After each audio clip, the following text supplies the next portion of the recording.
Pekerjaan Asnawi tersentil, Haji Faisal singgung restu bahas hubungan Fuji dan sang pemain timnas. Hubungan artis Fuji dengan pemain timnas Indonesia Asnawi Mangku Alam jadi perhatian. Kini Haji Faisal buka suara saat ditanya soal rumor kedekatan putrinya itu dengan pemain sekaligus kapten timnas Indonesia. Haji Faisal mengaku sampai saat ini Fuji belum cerita soal kedekatannya dengan Asnawi.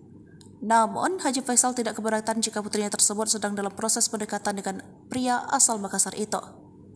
Meski begitu, ia berharap Fuji tidak terlalu cepat dalam mengambil keputusan untuk berpacaran. Lebih lanjut, Haji Faisal mengaku tak mempermasalahkan pekerjaan laki-laki yang akan menjadi kekasih Fuji nanti.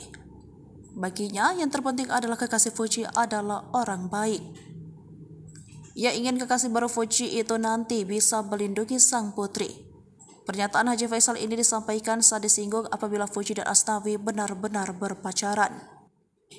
Meski demikian, Haji Faisal tak menampik ingin tahu lebih dalam tentang sosok Asnawi. Ia ingin mengetahui siapa sebenarnya Asnawi dan bagaimana latar belakangnya. Kalau soal pemain timnas, saya lihat siapa dia belum kenal. Namun soal hubungan Fuji dan Asnawi, Haji Faisal menyebut belum ada tanda-tanda kepastian.